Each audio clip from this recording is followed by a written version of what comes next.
I'm going to call you Zanny Sage. Tēnā koe.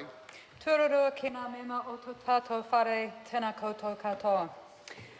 Mr Chair, appointing one threatened species ambassador is not going to solve our biodiversity crisis. The government has done very little in this budget to tackle that.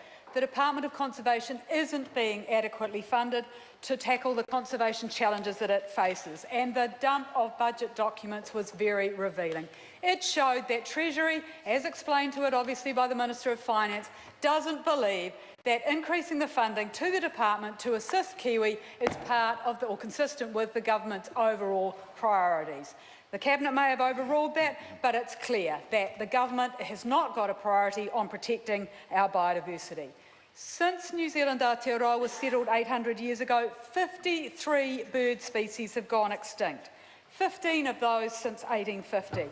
Currently, we rank the worst in the United Nations for the protection of threatened species. We have more species threatened with extinction than any other country. And yet, what did we have in this budget? No increase for Department of Conservation. In fact, a reduction of $7 million in the funding that the department puts to the management of natural heritage.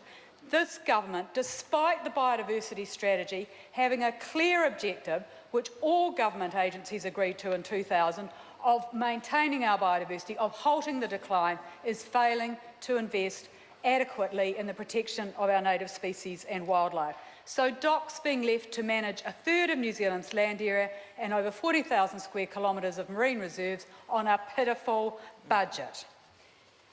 Last year, for example, the department was supposed to be managing 159 threatened species actively. What happened? They were so distracted by the restructuring, the loss of staff with technical expertise, that they were only able to actively manage 104 threatened species. What is the target for this financial year? Managing 104 threatened species actively. The department is winding down its goals because the government and this minister is not investing adequately in baseline conservation funding. National is completely out of touch with what makes New Zealand special and out of touch with how our wild landscapes and our native plants and wildlife contribute to our identity as New Zealanders and how much Kiwis value them. We had the Department of Conservation recognised recently as the 8th most influential brand in New Zealand, up there with Facebook and Google, and surpassed only by Trade Me and Air New Zealand as other New Zealand entities. And the 1,000 respondents in that Ipsos survey were asked to score 100 national and international brands on 5 factors: leading edge, trustworthiness, engagement, citizenship and presence. The fact that DOC scored so highly shows how much Kiwis value conservation. Yet National has looked the other way when it comes to investing in the public sector in conservation. And what it's also failing to do is act and use the Resource Management Act, because a lot of our threatened species are on private land, so that the decisions which Māori landowners, which private landowners make about what happens there have a major impact on whether species like grasshoppers, like whio, a lot of our native fish, have got better prospects for their future or not. And yet we've seen this government proposing to spend, Nick Smith, nearly $21 million being allocated in this budget for improving resource management, for providing more advice and more tools, yet this won't be going to strengthen the RMA in relation to Indigenous biodiversity. And given the national government's past plans to gut the RMA, we're likely to see it further weakened and the powers of private landholders to make whatever decisions they like increased. In fact, some of the past plans that the Minister has had to change the RMA have included providing for councils to compensate private landowners if the council includes rules in the plan which affect the ability of private landowners to use their land. That will hinder the prospects of threatened species. It will hinder our biodiversity, not support it. Because under National, private property rights reign supreme. And we've had major evidence of that in a recent report which Environment Canterbury has put out. It showed how agricultural intensification is destroying areas of riparian, wetland and shrubland habitat along the margins of internationally important braided rivers in Canterbury, rivers like the Waiau, the Rangitata, the Hakatiri, the Ashburton. And in these river areas, those areas, Mr Chair, thank you, Mr Chair.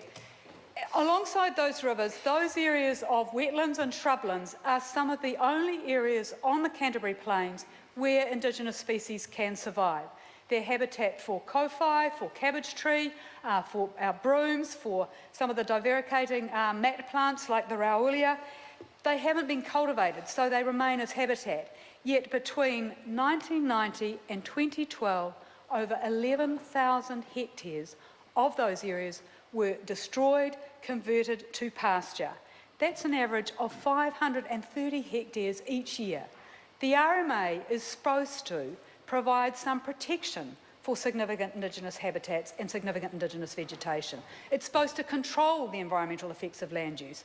Yet this grasp for more pasture to increase the milk supply is leading to the decimation of remaining wild nature and Indigenous habitats on the plains. National has done absolutely nothing about that. DOC and LINZ have failed to enforce the RMA, even though 40% of that 11,000 hectares was actually Crown land or conservation land or ECAN reserve. The RMA needs strengthening, Mr Chair, to ensure that it protects our biodiversity, not further weakened as National is proposing in its reforms. One of the other areas where this government is failing our biodiversity, also under the RMA, is the recently released National Environmental Standard on plantation forestry. Now, while it's desirable to have some consistency in the rules that apply across the country to forestry, we're not going to get it under this NES.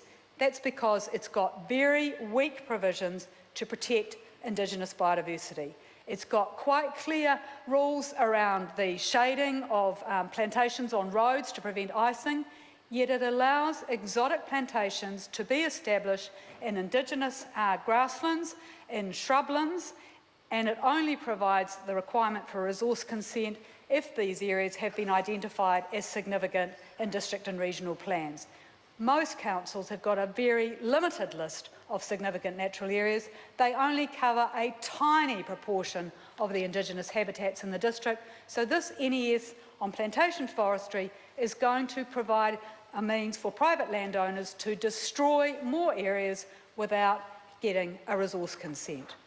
And again, with the biodiversity crisis, the government could have picked up the National Policy Statement on Indigenous biodiversity and made sure we had some consistency in rules around the country in terms of vegetation clearance controls. It's failed to do that. In 2011, it could have progressed it, but it dropped it like the proverbial hot potato because who opposed it? Landholders, business interests. So National has failed to implement a national policy statement under the RMA on Indigenous biodiversity. There have been 2 goes at that, yet this minister and her colleague Nick Smith have totally dropped the ball, and that allows that permissive approach to the destruction of habitat on private land to continue.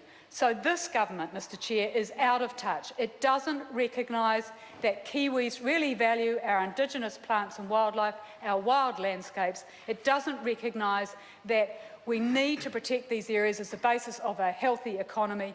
It allows private property rights to prevail. It thinks that appointing a threatened species ambassador is going to address the major challenges that we face with the highest number of threatened species in the world. It fails to invest in the Department of Conservation by increasing its funding. Instead, it cuts it. And it's just all about optics, as my colleague Russell Norman talked about in an earlier speech. Optics of a threatened species ambassador, but not the substance of investing in conservation and ensuring that our law actually protects our wild places and our Indigenous habitats on private land.